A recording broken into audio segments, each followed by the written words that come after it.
morning, everyone. This morning, I want to speak about the big decisions that we make. So, we all know that our day to day decisions, every decision that we make matters. So, but I want to explain something to you with regard to the bigger decisions. Now, that may include the person who you married, whether to have kids or not, whether you're going to pursue Jesus, whether you give your life to Jesus, your job, where you stay, all of that kind of thing. And I want to first read you a verse and then we will go into it. Now, most of you will know Proverbs 3, verse 5, that says, lean on, trust in, and be confident in the Lord with all your heart and mind, and do not rely on your own insight or understanding. And this is the big one. In all your ways, know, recognize, and acknowledge Him, and He will direct and make straight and plain your paths. Yesterday I had a fallout with my oldest for getting ready for school, and after our whole interaction, I really felt like a horrible parent, and I had my own little meltdown. And obviously what we do is we turn to Jesus and we receive grace and we ask God how to move forward. And I realized that there's many decisions that I can make in the moment when you're parenting, in the small interactions that we have with people, in the way that we think, even that we decide even what we're going to think in moments. And there's a whole lot of decisions that we're going to make, and sometimes we just read that decision-making fatigue. We don't have it in us to make the right choice at the right time, and we feel horrible about it. And we turn to Jesus and we receive grace and we try again. And sometimes we fail and sometimes we succeed. But one thing I realize is, it's not in my willpower to make always the right decisions, all those small decisions. It is turning to the faithful one.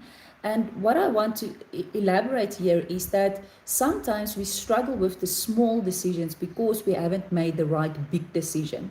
Now, I'm just throwing in one example here. Let's say you are struggling with relationships.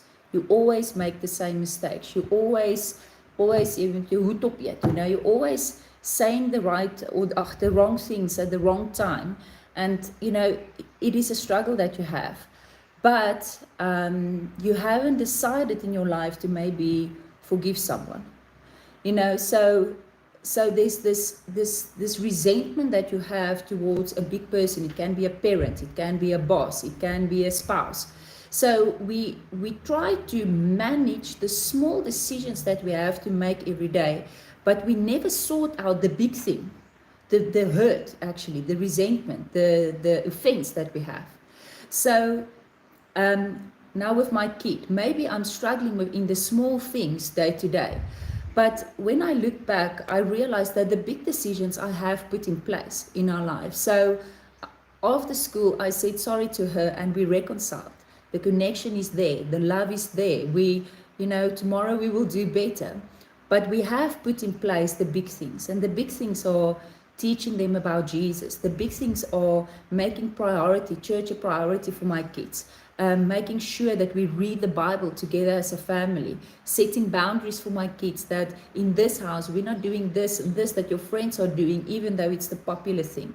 And then when we fail in the smaller decisions, we can rest assured that we are following God in the ways that He laid before us. So the paths, He's still making straight those paths because we have acknowledged Him, even though we sometimes fail in the smaller decisions.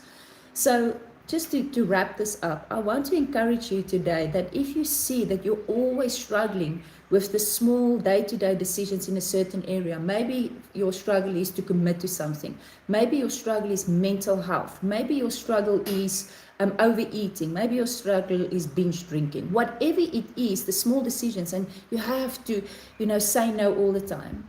What is the underlying big decision that you have to bring to Jesus to sort that thing out, to make the smaller decisions easier?